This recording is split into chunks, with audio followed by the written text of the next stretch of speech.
Are you struggling for consistency in your sim racing? Does your iRating look like a roller coaster? If so, we have good news for you. The way to get more consistent is to first understand what you're doing differently than the professionals. And VRS is the answer. With our competitive subscription, you will have the telemetry, setups, tutorials, and everything else you need to fully analyze your driving. Our data packs and the ability to compare your driving with the best in the world will show you exactly where to adjust your inputs, change your driving line, and shave seconds off of your lap times. And our powerful and precise Direct Force Pro wheelbase and precision pedals are being used by some of the world's best drivers. All these champions agree that VRS hardware is not just the best on the market, it's also priced well below the competition. So if you're looking to upgrade to direct drive and the best pedals in sim racing, VRS is your answer. If you want to get better, get faster,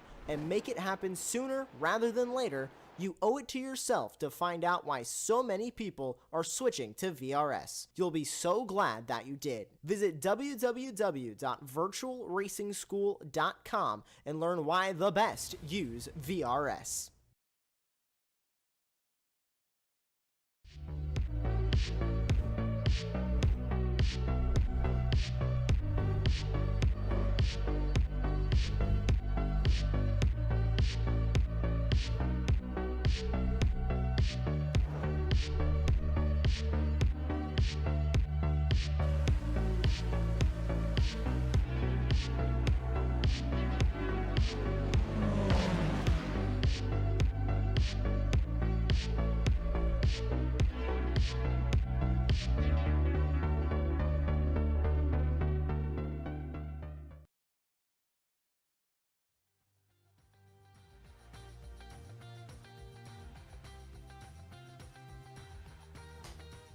Hello and welcome, and it's that time of the weekend again, the Super Sunday doubleheader that is the Weekend Warriors. But tonight, for the season finale of only this second season, the Formula Fords head to Circuit de Spa-Francorchamps in the rolling hills of Belgium for what's going to be a feast of overtakes, excitement and drama undoubtedly. I'm Tim Cox, we've got Samina Kume in the virtual production trailer. Andy Thompson joins me as always, but before we get stuck into things, Andy, I'll start quizzing you about this one. Should we have a look at the championship standings coming into this final round? And Spec 1, well, Megan Overstreet, she's just been so dominant, hasn't she? And that's why she leads the championship standings. Jason Green lies in second. I mean, close, but just no cigar compared to the consistency of Overstreet. Kane Lasky, he's, well, while adrift in third, but it's so comfortable for that. Yatabino, former race winner, he lies fourth. If he did the whole season, where could he have finished? Jeb Jason in fifth, then it's Rodriguez, Mayer, Soto, Hendrickson, Schooler rounding out that, that top 10. Across into Spec 2 now. Well, it's Tom Laurie who leads the way there, but only just 5 points into this final round ahead of Philip Fernandez. Then we've got Michael McConnell, not too far behind either. He lies in third. Then Joshua Flores well adrift. Again, those top three locked out for finishing those podium places in the championship. Harris fifth. Then it's the Bruges. Well improved Belgian driver. Looking for a strong race. If he was here, which he's not tonight. We've got Richard Coffey, Stevenson, Montgomery, and Trevor Kramer rounding out the top 10 there. Across into Masters. And without quite a few of the big hitters tonight. There is no Jorn Gmani who leads the championship, and there's no Antonio Race either, but there is Jim Brewster. I mean, it's going to take a lot, but could he walk away with the championship tonight? It's going to be a tall ask, but he could possibly do it. Stevie Ray, he's with us tonight, but he's looking good for fourth. Andagassis fifth, then it's Warbolt, Love, Murakami, Reg, and Bradshaw to round out the top 10 there. Andy, I mean, Spa, it's just one of the quintessential classics, isn't it? Doesn't matter what you drive around here. Yeah, good evening, Tim. Good evening, viewers. And yeah, it's going to be a complete contrast to Belle Isle last week, which sort of spills and thrills. And 9 times out of 10, it was the own drivers' mistakes that caused the issues at Belle Isle. So it was very much the car against the track rather than car against car in last week's escapades. But yeah, certainly today is going to be a completely different ball game. It's a very wide track, lots of runoff. and it's going to be one for the slipstream. So it's going to be about positioning your car in the correct place and being able to make the overtakes really count. And it's going to be interesting to see the power of that slipstream here tonight. But yeah, in the championships, it's all go. I think Michael McConnell's got a really good chance of getting that Spec 2 as well. He's only got 7 races as points, so this one's going to be a point scoring for him. The others, I think, are at their maximum, so it's going to be interesting to see if he can take the lead there in the S2 category. As always, the S2 well represented here tonight. You can see on the time and town on the left hand side, pretty much an even split tonight. A few more S1 drivers, which is always nice as well, Tim. It is. I'm just sat here fascinated by, well, what was the battle for third. Bangor just taking that one, but there's Oliver there. Ray Oliver just sneaking into second there, only a 10 behind Jason Green to displace Overstreet from that front row of the grid. But we had about a 10th and a half, Andy, covering third through to seventh, well, what is now 7th in the form of McConnell. Ever so close, and then you look further down through the field. Again, it's amazing, a track at this size, that we've got drivers yet again, like we do every single week, separated not by tenths, but hundreds and even thousands at times. Yeah, it's amazing on this track, considering the lap is 2 minutes 36, you know, to be that close.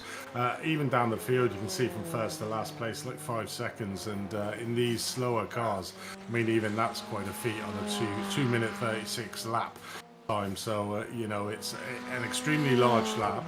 Very easy to get them pesky little off tracks, and if you do early on in this track, it's going to obviously take around about 2.5 minutes for you to get back around again to start again. So it's all about making sure you're consistent, making sure you're clean, getting them banker laps in to begin with, and then push on towards the end of the qualifying. Yes, most certainly. And I mean, this is you talk about that track length there, Andy. It doesn't. Obviously, we do have to take a pit stop in this race, as always, 40 minutes in length. It doesn't really offer up much in terms of flexibility of when you pit and when you elect not to in equal terms, like compared to like Road Atlanta, for example, where we took the short course only about 3 or 4 weeks ago there. And yeah, short track, you got lots of opportunity. You know, 4 or 5 laps you can elect to come in over. Whereas tonight, it's 1, maybe 2 at best.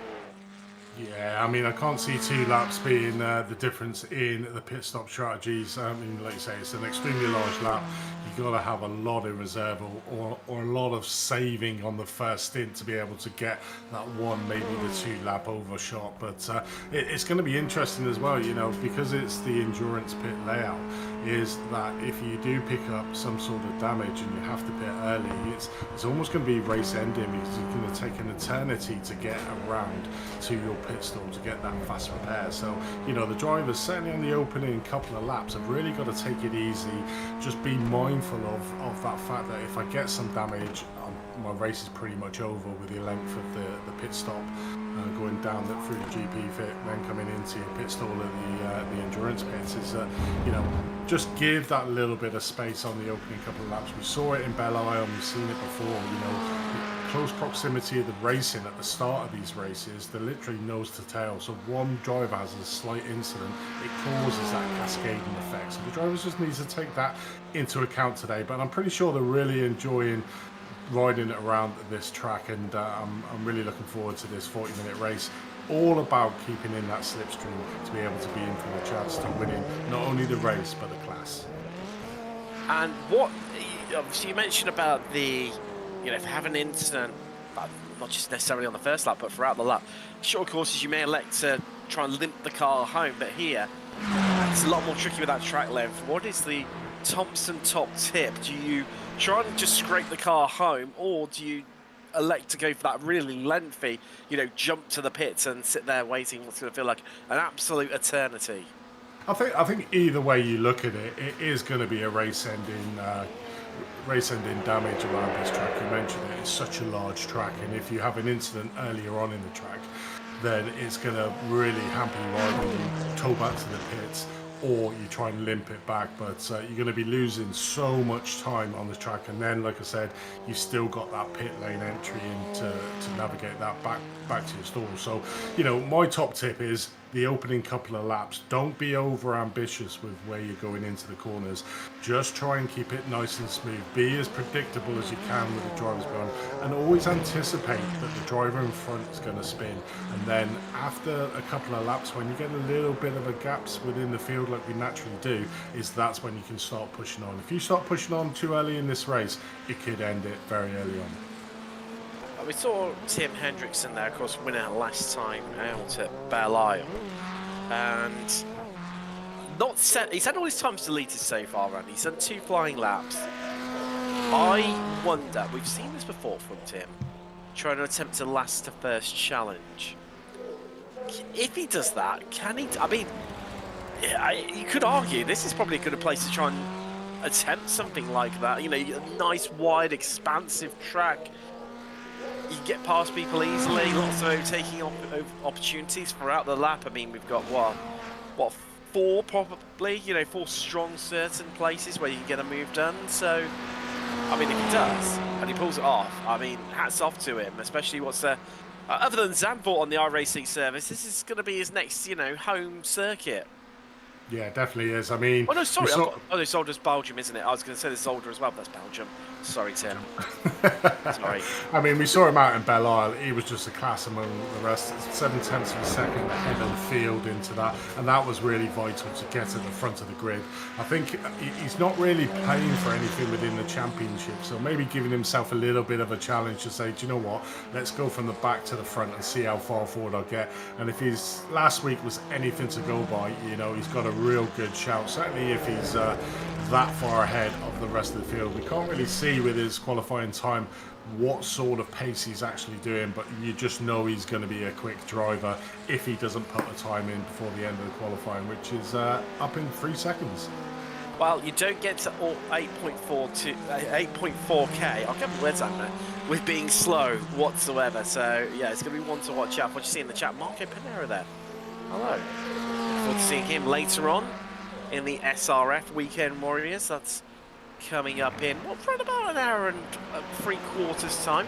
We're at Oran Park, a track that no longer exists anymore, but due to the beauty and the magic of sim racing, we can still continue to race it. As you mentioned, checkered flag is up. Drivers able to complete some of their laps, and we have a good lengthy wait here. Well, we've still got 3 minutes 20 left on the clock. So I know we're going to have a short run to the pits here. It won't be the full lap. I would assume series organizer Stevie Ray has set it like that. So I'm going to gamble here, Andy, and we'll go through our sponsor reads as Tom Laurie just been a lock up there into La Source.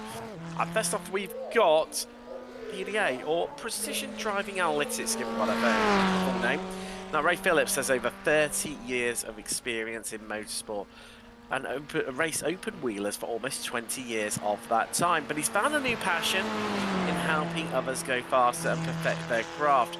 And that's what Precision Driving Analytics was born out of. You can fill the role of data and race engineer, or also as a driver coach, helping others get the most out of their data and video systems.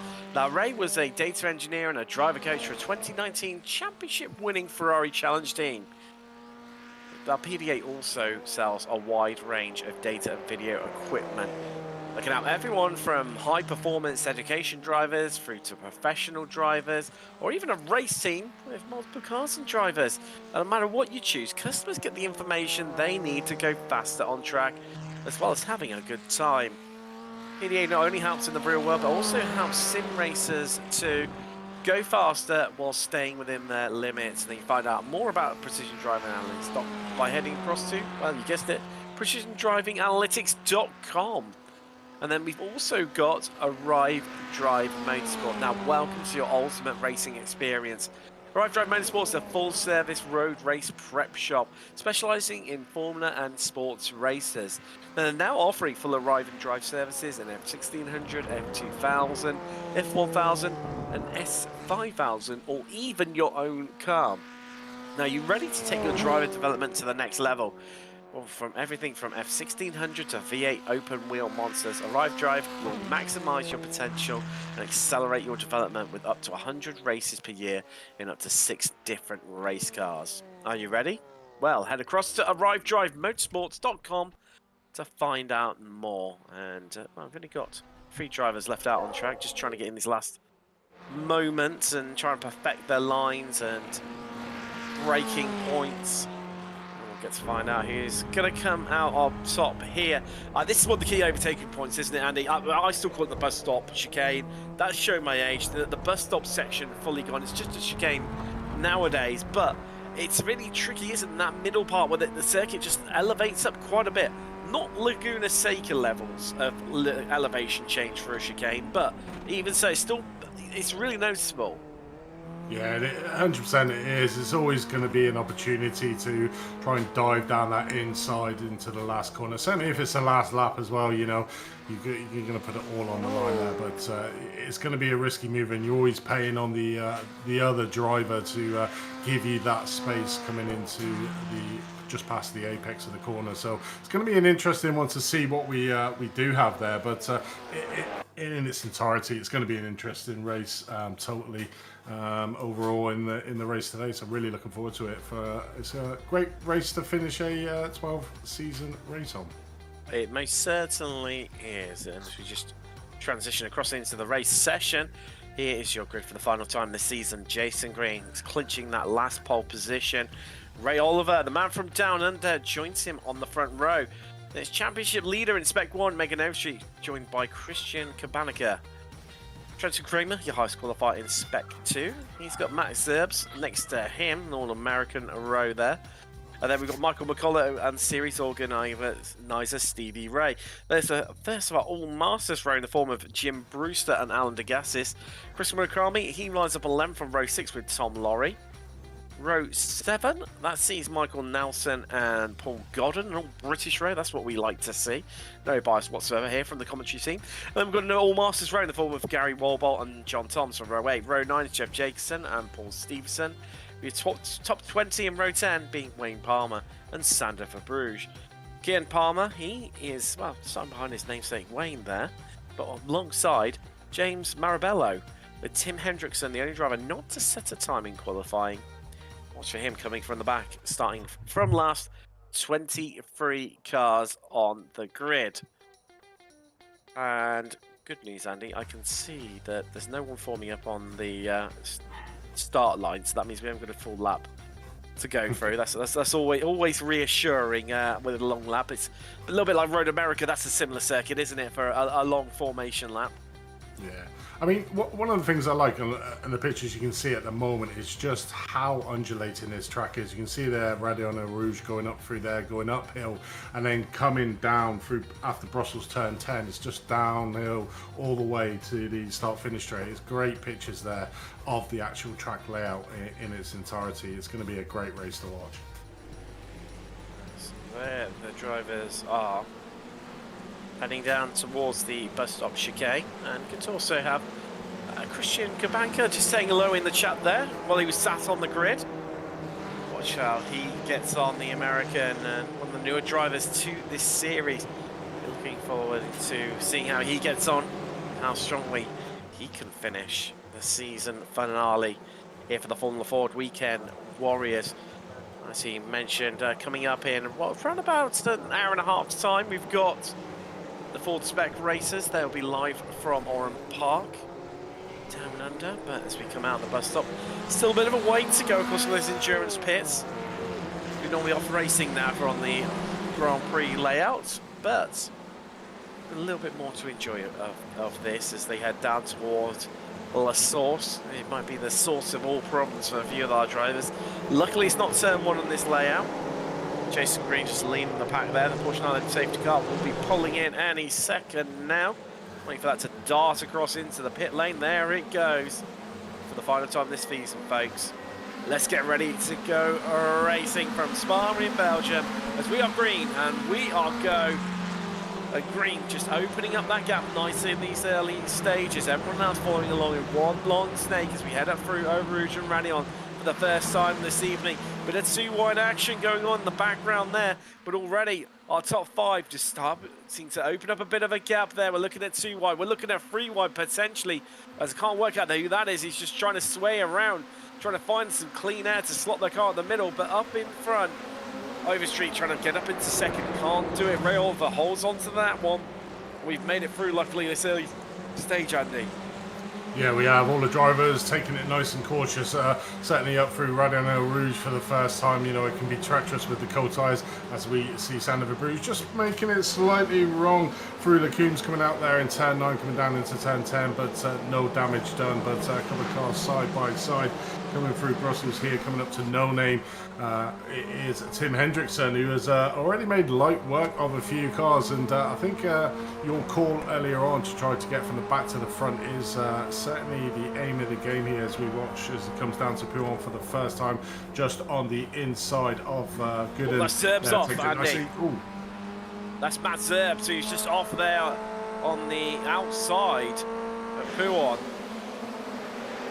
Well, not what he would have wanted whatsoever. Had a strong qualifying and well done. Chris Murakami as well. Something's happened to him too. I'm not sure if he made the start, but yeah, as you're saying, Andy, Tim Hendrickson making light work. Already at 9 spots into 14th, having started 23rd. Yeah, it definitely is, and he's certainly on that track from last to first as he goes past Jacobson here. A little bit of sliding motion coming up the end with another driver at the back there. John Tom's taking it extremely wide, coming through turn number 16 out of the Porfray corner there, coming up to Blanchimont, the very quick corner. And I'm pretty sure in these cars they'll be literally going flat out the majority of this track as well, so it's all about that slipstream and effect of how they do. But Green at the moment still keeping the way, Oliver and Overstreet, so the top 5 are still in the same positions that they started. All the movement is in midfield. You can see there Tim Hendrickson up 10 places from where he started, and the next biggest gain is 3 places with Gary Warbolt, Kieran Palmer and James Marabello. So only 3 places. Jim Hendrickson at the moment lighting the advantages and position gains on the timing tower. So really a man on the mission, already up to P13. Definitely a man on the mission right now. How many more places can he climb? As you mentioned, Andy, that field just started to spread out, and oddly, our top breakaway group tend to remain in one long line, but they're not doing it this evening as Ray Oliver to the inside. He's going to take the lead surely here. Les Green has a reply. Green could lose 2 places potentially. As Kabanka just has a bit of a look. Just has to back out of it there. Overstreet going to look to make a bit of a move. Can't quite get it done. Has to back out of it there. Besides, oddly, a bit of a shuffling around process going on in this top 5. We don't tend to see that. No, we don't. But this is sort of the track with the slipstream. The slipstream is going to be so strong. I mean, the Kemmel Straight in a GT3 car is a long straight, but in these cars, which are a lot slower, it's going to take an eternity. Certainly, if you're the front gunner as such, you're going to be an open target from behind. And we saw there, you know, Jason Green, who was running in first place, get easy pickings for Oliver to be able to take that first place, and he loses another position there to Gabanka there, who takes up second place. So Jason Green at the moment 2 places down from where he started, but very early on in this race. And like I said, the slipstream effect, certainly when you come out of turn 16 as well, coming up to Blanchimont, that's another, pretty much you could count it as a straight in these cars. So they've got 2 really long straights to be able to tackle and get the slipstream effect. And like you were saying, the bus stop, because it's the end of this, what we will call the second straight, even though it's corners, but in these cars they will go in flat out. It gives that opportunity for the inside line. So the front person in the train just needs to cover off that inside line coming into the bus stop, but that will compromise the speed on the exit. So it's a bit of mind games at the moment. You really don't want to be in the front position because you're really just an open target for the drivers behind. You can just see them here, the 5 cars literally nose to tail, just jostling all around the track.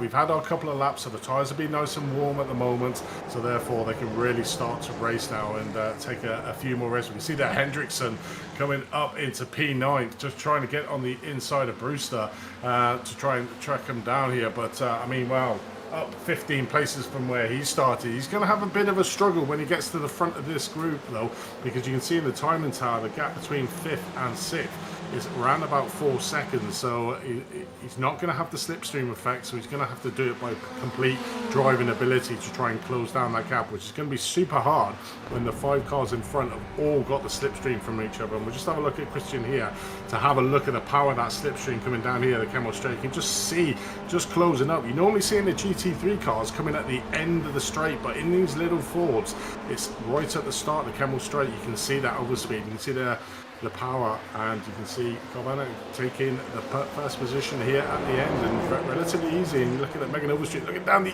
inside. That was a very ambitious move there, but you can just see the power of that slipstream in these cars down that Camel Straight.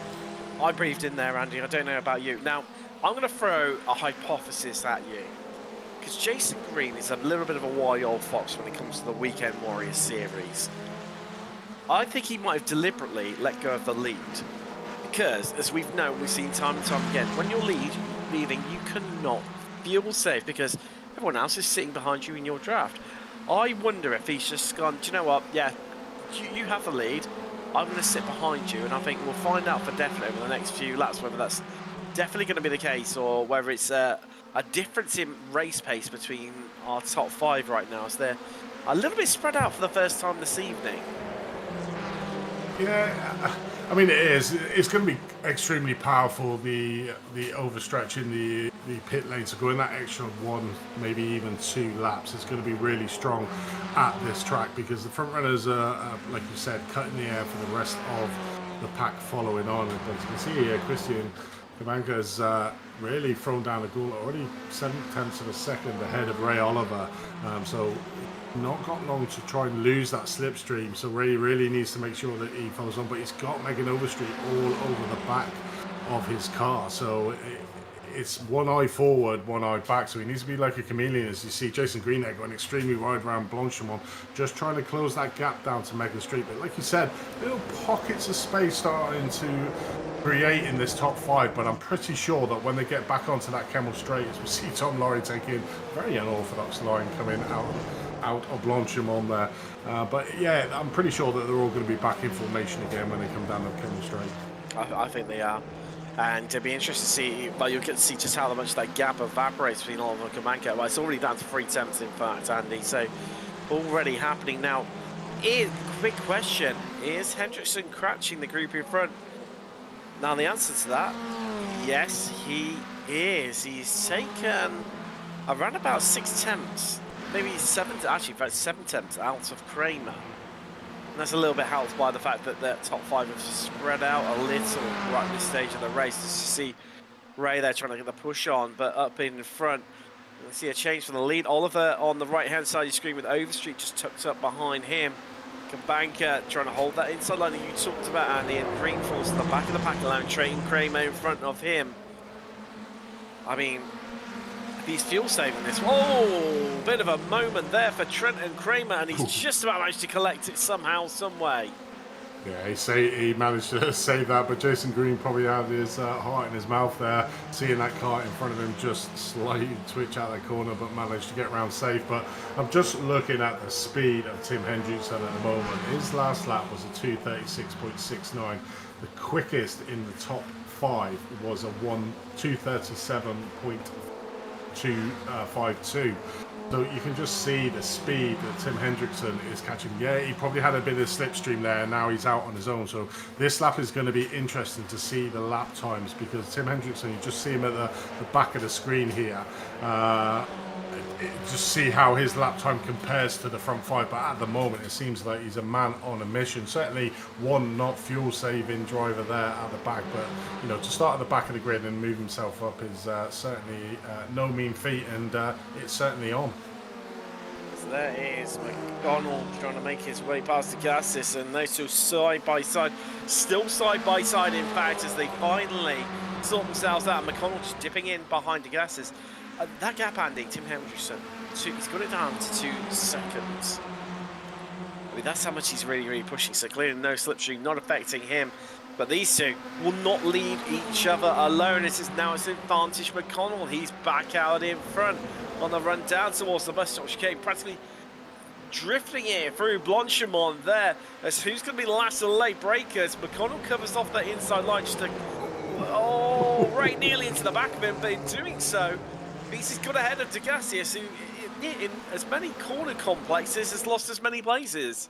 Yeah, it definitely is. And McConnell, like we said at the start, has only got 7 scoring races at the moment, so this will score for him tonight. So he is really trying to secure that S2 title, and at the moment doing a great job leading what would be the second group here. McConnell at the head with Ray DeGassis, Laurie and Brewster, with Nielsen just off the back end of the group there in the back of the picture. But this is your second group that are currently watching. The first group at the moment, Cabana, Oliver, Overstreet and Green and Kramer, with Hendrickson, as you can see in the timing tower, trying to just get onto the back of Kramer's car.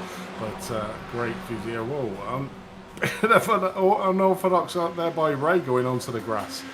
I think he's probably about a year too late.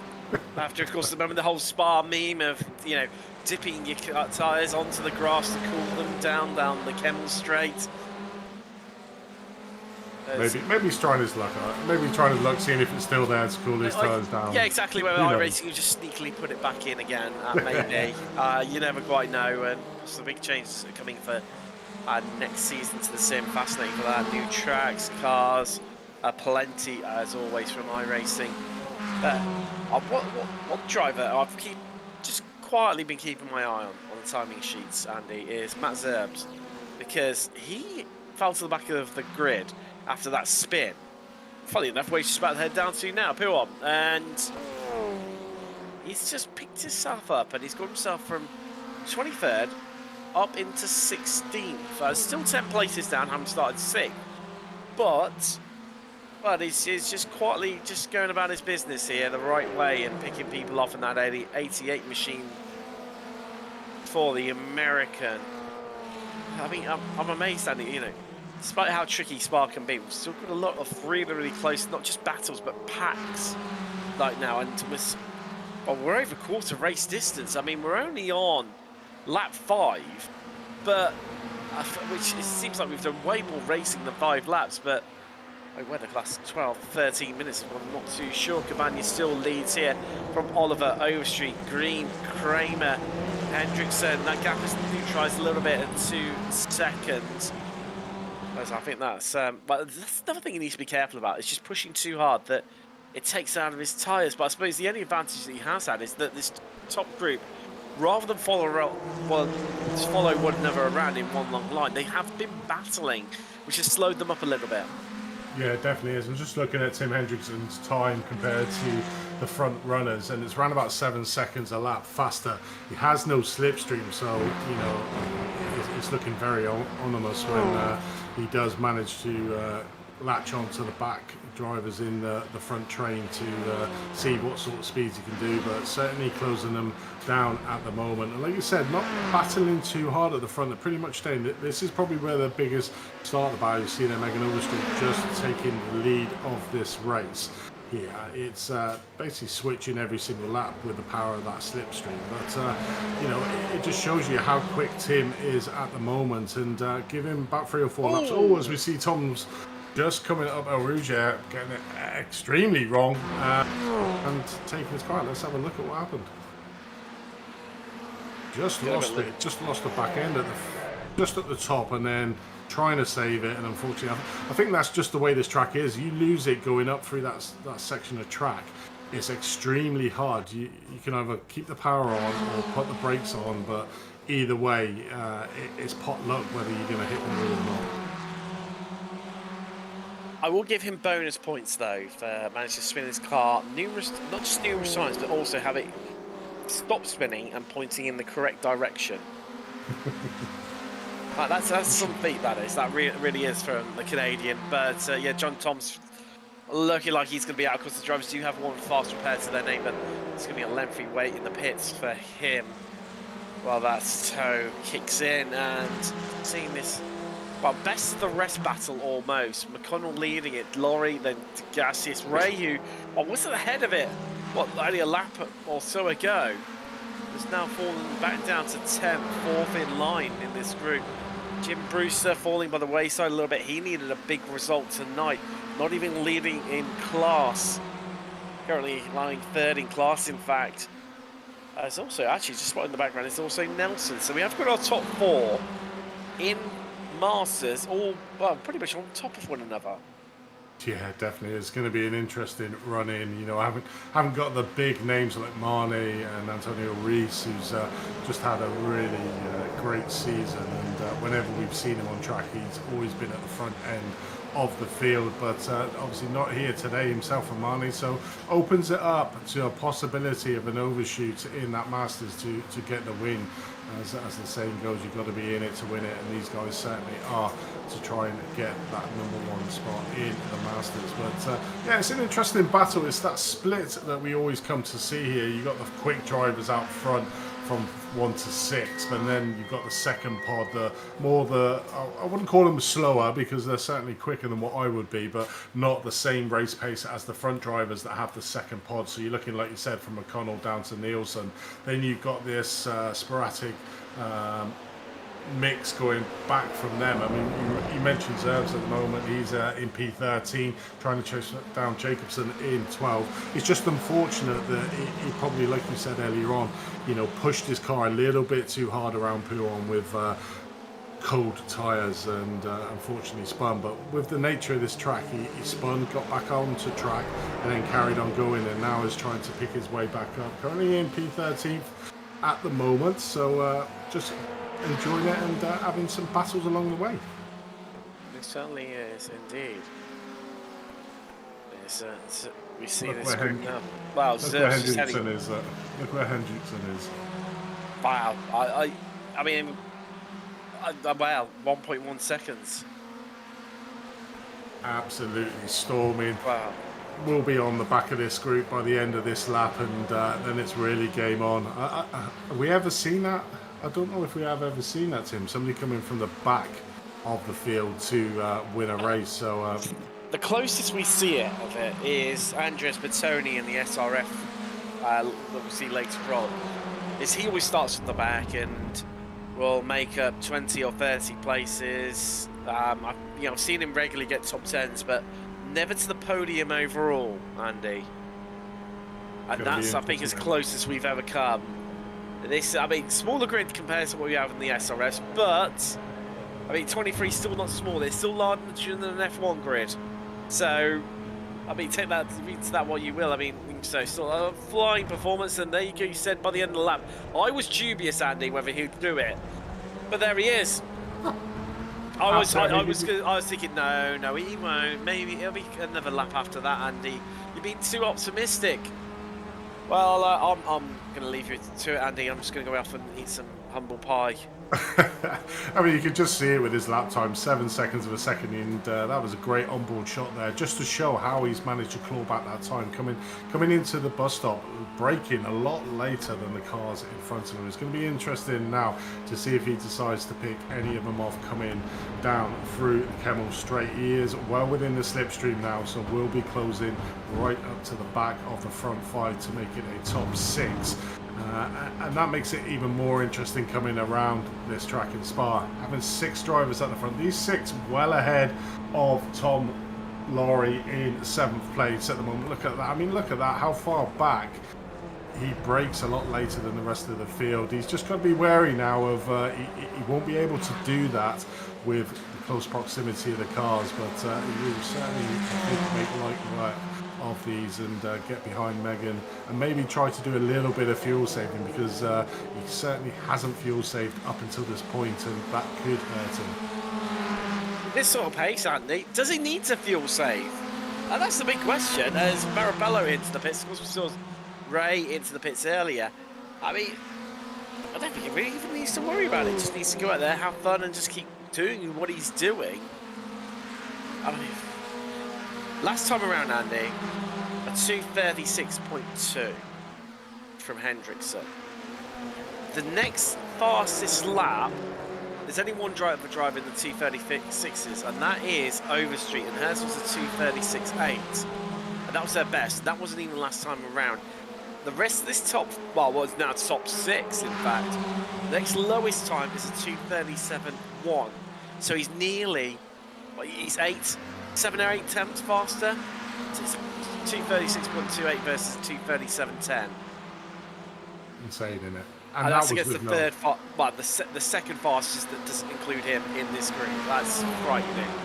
And that was with no slipstream. That was with no slipstream as well. So imagine what he'll do with a little bit of slipstream. Certainly up that chemistry. Look at him just going down the inside. Is he going to get 2 spots here? Taking that inside line into the bus stop alongside with Green there. Just 2 for 1 there. Is he going to be able to make it stick? Yes, he is. He's going to have the speed on the outside. 2 for 1 up to 3rd place. Well, I think come the end of the Kemmel Straight, Andy, I think prediction time, does he take the lead? Or is he going to have a bit of a track blocked here between Kabanka and Overstreet? I think realistically, it's not if, it's when he will take the lead, but can he do the power of it? Oh, Hendrickson, well, there you go, he's into the pits. Yeah, he's decided to just pit in slightly earlier. He probably feels that he's faster on his own. I mean, we certainly saw the speed that he was doing. That last lap there for him was a 1:36.28.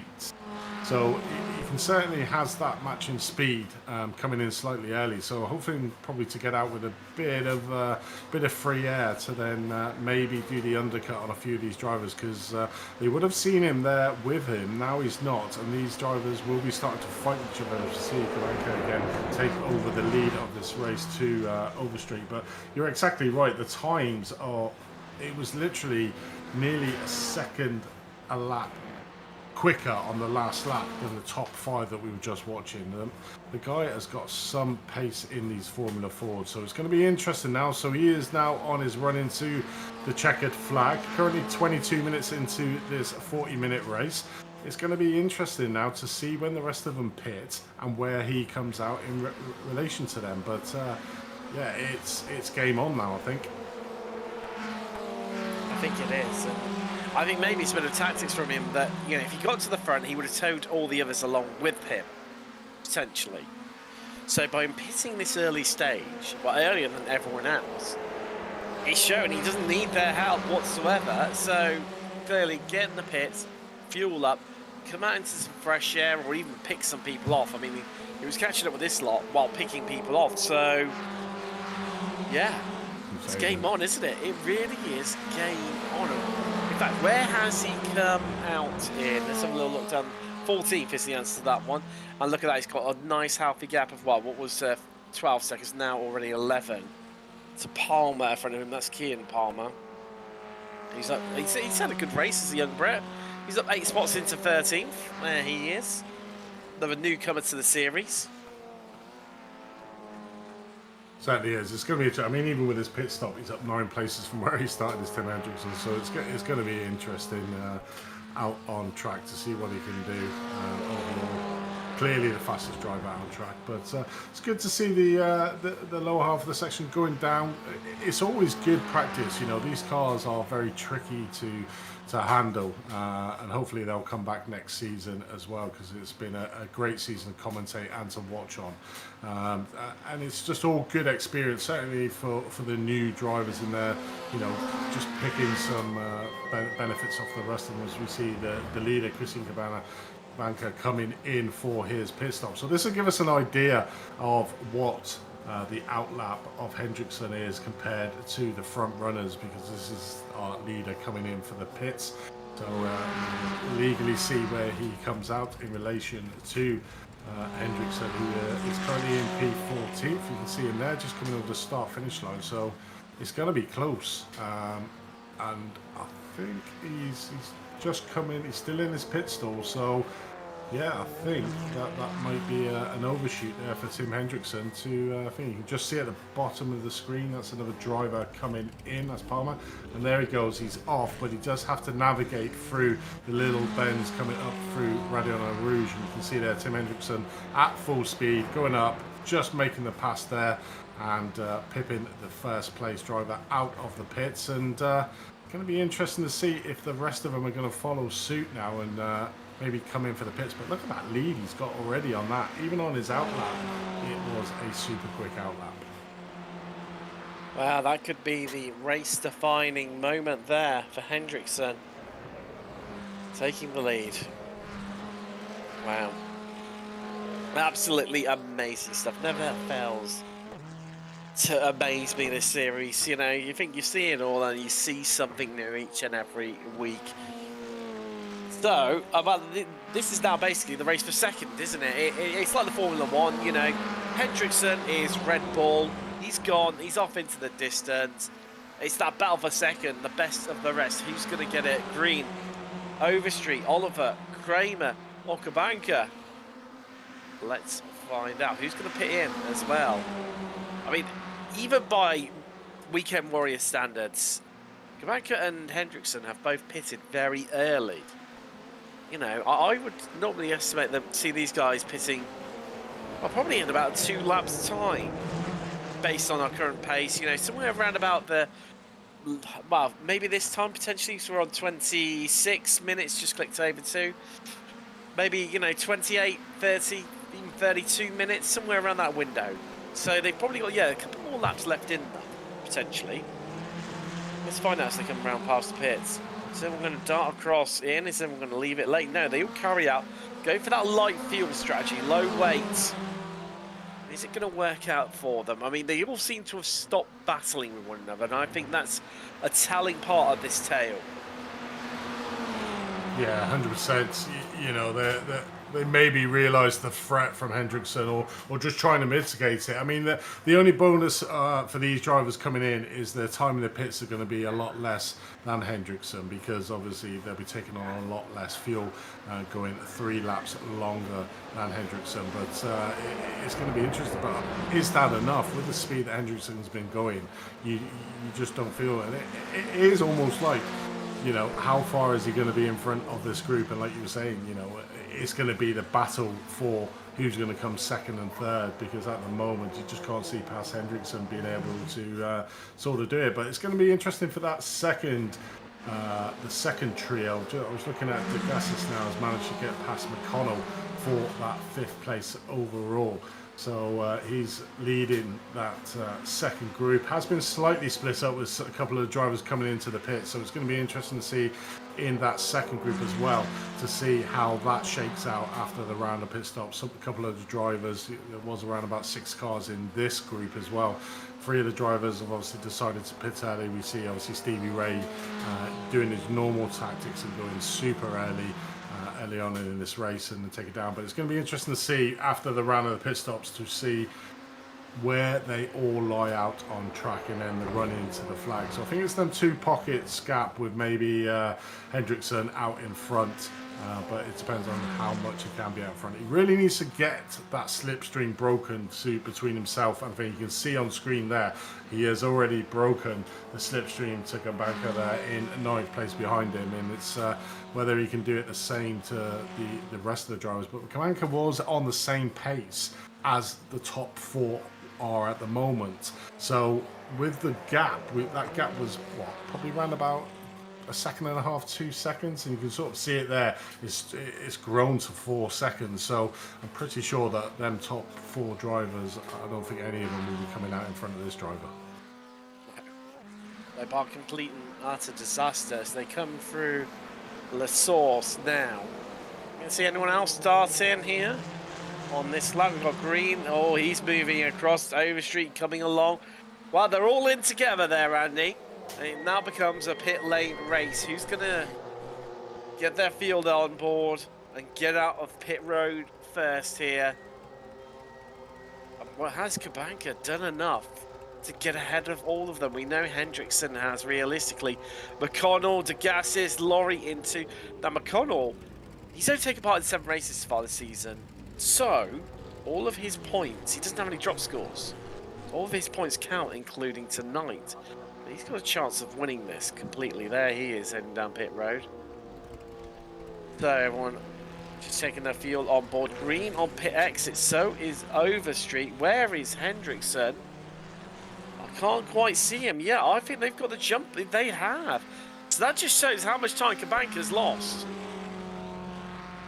Certainly, yeah. Just having a look And the cut at the... really didn't work. It didn't work in the slightest. A green's off out into the distance, 3 seconds clear of Overstreet and Oliver. Now, I said, Andy, I posed the question, I think he thought he was falling to the back of that group so that he could fuel save. Now, Green is the master of fuel saving and strategy, and I think also he's banked on how far this race is going to go too.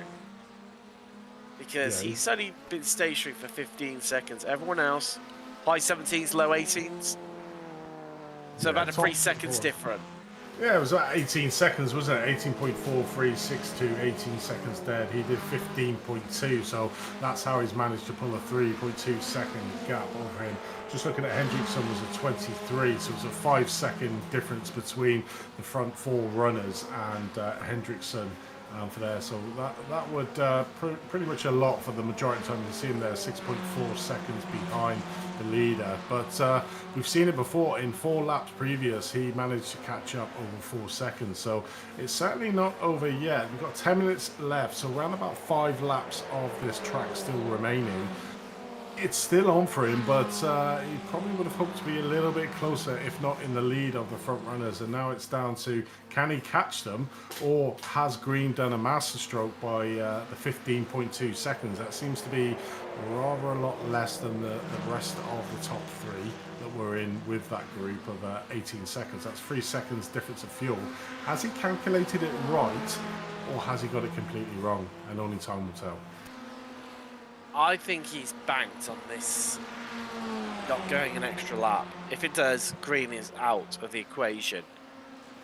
It's got 3.5 seconds back to Overstreet. It's just seeing Kramer here now with Hendrickson at the front of this queue too. Sorry, the middle of it. Sorry, it's Oliver at the front of it, isn't it? Apologies.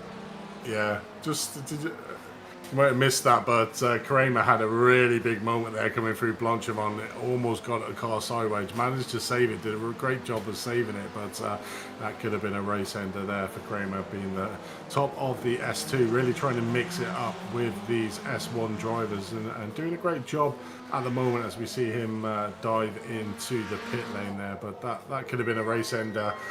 Crash there through Blanchimont, but yeah, it's interesting at the front. Just looking further back to the second group. Well, so hold on, Andy. Kramer's already been in. Is this a drive-through? I think it is. Yes, it is.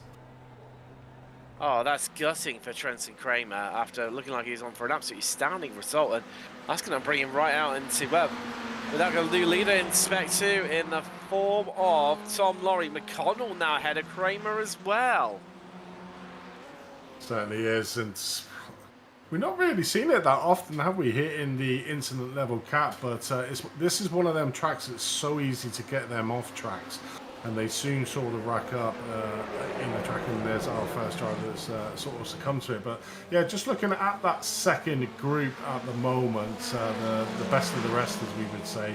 Tom Lorry currently leading in P6 there with Degassis in 7. McConnell, who's looking to try and take the S2 championship there, the third car in this trio, and just giving a little tap there to Degassis in 7th place, losing a little bit of time. But that group has sort of thinned out a little bit, so the early undercut has certainly not happened. Obviously Kramer, we just saw him come through for a drive-through, but then you got Ray Brewster, who were at the front with that group, and you can sort of see there the timings, they're about 4 seconds off, so the early pitters have certainly lost out here tonight, and it's gone the way of the extremely late pit stops. It has, but I think, well, yes and no, because if you look at how far Hendrickson is behind, well, I suppose he's the outlier realistically. I suppose you've got to make a direct comparison between Green and Overstreet versus Oliver and Kabanka. However, I mean, Hendrickson isn't far behind Overstreet.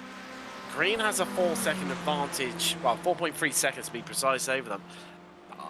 This isn't over. This really isn't over, and we're just seeing right now Gas is trying to get him moved on McConnell, biding his time here on the run down through Blanchimont towards the bus stop chicane right now. Who's going to be last onto the brakes up the inside, goes to Gassis, and is he going to get it done? Try to make it stick. locks up, snatches a break, and screwed on exit. He's not going to get the place. And he could even lose this to Tom Laurie, potentially. We head down towards La Source now. It's getting a little bit interesting. 5 minutes left on the clock. The business end of this race. But being at the front of this group, Andy, it doesn't pay, does it? Because all the way up the hill, you're giving the slipstream to everyone. Yeah, it definitely is. You just saw there, Degas's really playing hard. As we see Tom Laurie coming in. This is his second stop as well. So is this our second drive-through driver of the race? And that would be a big hit for Tom if it was leading the S2 category. And I just don't think anybody at the front of the S2 wants to win it. So that's 2 for 2 that we've had at the front that have got drive-through penalties. So that is fact a drive-through penalty, and McConnell, who is looking for that S2 championship, is now leading the race with Degas's is only for company. But Degas's on that last couple of that last lap that we were just watching him made quite a few mistakes. He was leading going through the campus section, came out of turn 14. Give it a little bit of too much power, lost the back end, which obviously gave McConnell the opportunity to pass through, and then we saw it again coming up into the bus stop, completely got it offline coming on the exit, but luckily, you know, we just saw there that Laurie had to do the drive-through, so Degas's is really wanting that 6th place overall, the best of the rest places, as we would say, over McConnell, who is currently leading in S2, and best of the rest in 6th place. So super interesting, but it's getting more spicy at the front. Hendrickson there, you can just see 1 second behind Overstreet now, so chasing down Overstreet for that 2nd place. I think 1st place, and this is where the conundrum comes in, doesn't it, Tim, is that has Jason Green put enough fuel in the car, being that he only done 15-second pit stop to the rest of them 18, and if he hasn't, then this is the race. This is the race for 1st place. But if he has done it, one, it's a masterstroke to be able to say, I'm going to put in 3 seconds less than anybody around me, or that was a bit of a close moment there. Oh, but look at the way he opened up the corner, though. Look at that. No Insane, messing whatsoever. That's how it's done. And Oliver was lucky, though. Oliver was lucky not to hit into the back of Hendrickson there. It was super close, but wow. I mean, he just completely opened that corner, got a better exit, and even in that short start finish straight, I mean, look at the gap that he's already in, and now he's chasing down Jason Green. 4.8 seconds, 3 minutes left of the race to go, 2.5 minutes left of the race to go. It's down to the fuel strategy. Has Jason Green got this one nailed on, or has he miscalculated? And we'll probably see that by the fact that if he's miscalculated, the time will come tumbling down. But you see in the background there, Megan Overstreet has not given it up, just manages to get past Hendrickson there for the 2nd place. Hendrickson coming up onto the inside, doesn't manage to get the place done. But Megan Overstreet is going to be, I thought it was going to be a cutback there, but I think Overstreet just covered it off by the fact that Hendrickson had to slightly back out. But these two battling now will give Green the opportunity to maybe do a little bit of fuel saving if that is the case that it hasn't got enough fuel. But we're at 38. There's certainly going to be another lap. You think? I'm not sure. I'm not sure. We've got 1.5 minutes left. They're not even halfway around the track, Andy. I think it's going to be close, but by this lot battling, it does mean, and I can't remember seeing, I mean, the trouble is on this endurance layout, Barney, you know, the flag bearer, he's tucked well away, so it's not easy to see if they're on the white flag lap here. So, I mean, Green does have time in the back to be able to back people up and lose time, but he's not doing that. Look, he's maintaining at 5 seconds as these two sort of scrap away side by side, not giving each other an inch. Well, you said about no one wanting this lead in spec too. Right now, the battle for place 2 is looming largest advantage Hendrickson. But, and here's the crucial point, with this layout there are 2 final overtaking opportunities, not one. The bus stop and Les Sources, they're side by side yet again. Can they do it through Blanchimont? Hold tight, everyone. Here we go. And they slide through. Overstreet drifts through the corner. And that means that Hendrickson is ahead. Oliver's going to try and sneak through. Green is through the bus stop, but there's nearly contact there. Oliver has to back out of it. Surely Overstreet's going to be slow off the corner, and this is going to aid and abet Hendrickson to that lap, but they've got 9 seconds left. Oh, I think he's okay. He's okay, Andy. I'm looking ahead of us to see if I can get an indication, and there's the victory weave. Jason Green, fuel strat to absolute perfection, wins here at the season finale at Spa. It was a great master stroke from the tactician there. Jason Green caught it just right.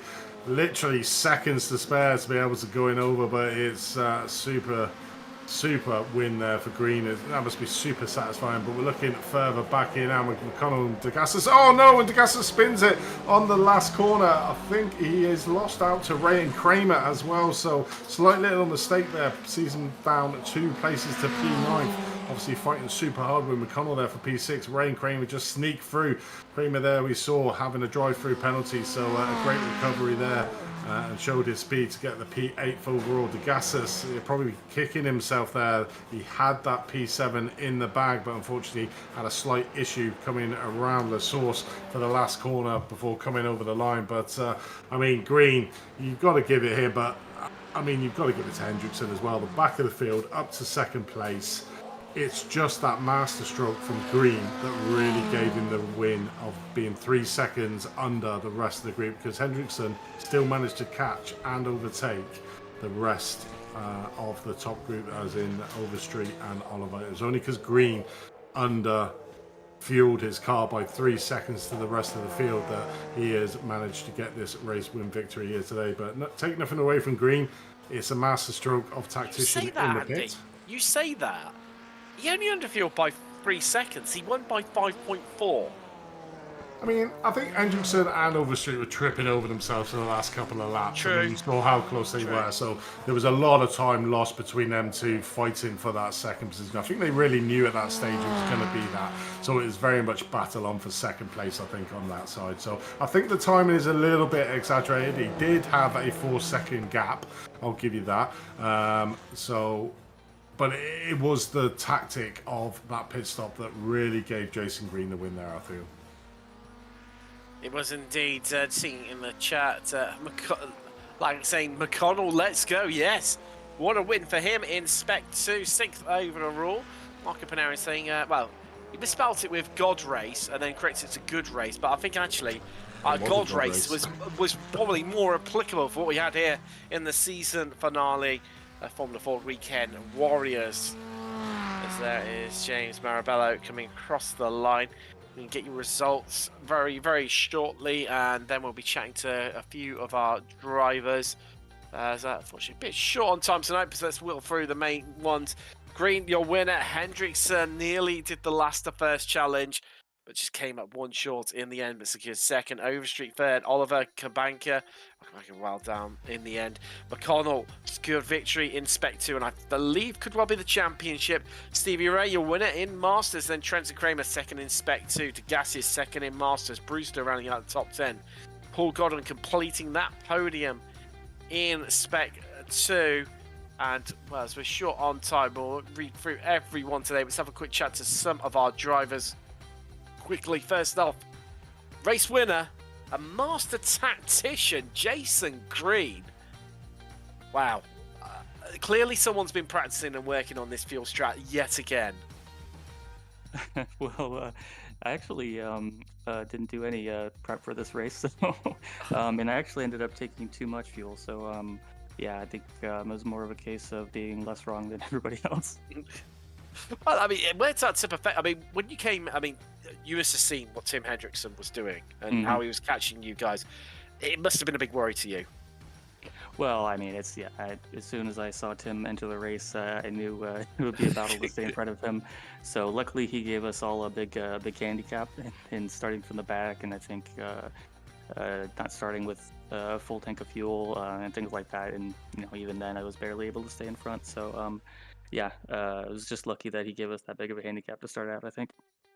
Well, as we've got a fair few people to get through tonight, Jason, congratulations on the victory. Before we let you go, anyone you want to give a shout out to at all? Oh, yeah, shout out to Megan for winning the championship. She was absolutely incredible both this season and last season.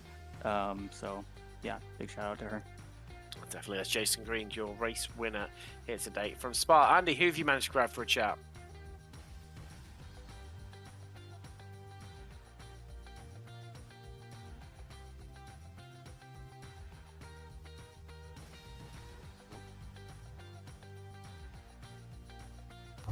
Oh, I think Andy might. Oh, there Yeah, we go. I'm sorry. I was on mute. I did the mute. Megan, welcome to the booth. I'm sorry about that. Again, finishing in the top 3. Congratulations on winning the S1 overall. How was that race for you? Well, that was a lot of hard work. I took too much fuel during the pit stop, so I lost second place because of that, but we had a fantastic battle there at the very end. Tim is an alien. He came from the back to take second, so that was really good on him. But, I mean, you've been super consistent all season. You've been at every single race. You podium at every race. I mean, you've certainly got the consistency there yourself, haven't you? Yeah, with the exception of Detroit, I got caught up in a wreck there, so that was my only mulligan of the season. So it's been a fantastic season, though. So I've been on the podium every race. Couldn't have had a better season, in my opinion. Yeah, definitely. I mean, obviously, to win the S1, which is a hotly contested championship in itself, is got to be big kudos to you. Obviously, we've got quite a few drivers to get through tonight, but congratulations on your S1. But as you are the championship, we'll let you give you a shout out if you have anyone you want to thank. Yeah, thank y'all for doing the broadcast, Stevie for putting the series on, my family for watching, PDA, and I cannot remember the last sponsor for sponsoring us. Yes, Arrive Drive Motorsports. Thank y'all for sponsoring us because we wouldn't be able to do this without all of y'all. Definitely. Well, thank you very much, Megan. Congratulations for that S1 championship win. Thank you. Tim, who have you got standing by? I've got Jim Brewster. Well, Jim, what a season for you, mate. I mean, couldn't quite pull off the victory here today, but still top 10. On the podium in class yet again, and Mr. Consistent in Masters this season. What do you think of that? Isn't that crazy? Yeah, I think I got on the podium in the V for the season and this one, and I think I might be able to get it on the surf too. So I'm pinching myself. Now today was very careful. Me, Stevie, and Alan were the ones in the points, and you see in the early laps we were just being very careful, being very polite, very careful. And then Alan got away. Alan was going fast today, but then you see he lost out to Stevie, so Stevie gets the win today. That's a fun day to have Stevie get a win today. Most certainly, and well, I mean, absolutely, as mentioned, stunning season from yourself. Before you go, Jim, anyone you want to give a shout out to us all? I gotta say hi to my number 1 fan, my sister Tam, and just say hi. This is just so much fun, and I'm thrilled to. I am not the 3rd fastest master by any meat stretch, so I'm pretty darn near excited. Anyway, thanks for all things you guys do. You guys are a really big part of making this fun. No problem at all. That's Jim Brewster, finished 3rd in class here today from Spa. Andy, who have you managed to grab? We managed to grab Trenton Kramer. Trenton, welcome to the booth, mate. It's a story of what could have been. You know, leading the S2 for quite a large portion of the race, and then pesky off tracks finally caught you in the end. Yeah, I had a lot of off tracks just on my own account, trying to keep up with the leaders. Everybody up there is faster than me. I figured I'd just try and hang on, and got 2 4Xs that I was not really sure where I got them, but ended up giving me that drive through. I mean, it's one of them tracks that it's really easy to pick up the off tracks on, isn't it? You've really got to be conscious of obviously watching out for the 4Xs, but even the 1Xs, it's just such an easy track to gain them and rack them up, and unfortunately it caught you out today, didn't it? Yeah, especially with such a loose car, it's going to be like that, but trying to keep up with the leaders, sometimes you got to make the track a little wider. Yeah, obviously, congratulations. You still managed to get P3 overall, even through a drive-through, so it showed you had the pace today. But overall, have you enjoyed the season? Oh yeah, I try and get here as much as I can, and really enjoying the season. It's always good competition. Doesn't matter if I'm fresh off the skillet with some practice and qualifying sessions, or if I jump in just first time in a couple of months. There's always somebody to battle out here. Definitely is. Well, congratulations on your 3rd place overall. You know, commiserations probably not for getting the 1st place, but yeah, overall it's been a good season for you. But thank you for joining us in the booth, mate. Yep, thanks for your time. And there was Trent and Kramer there. And Tim, who have you got standing by?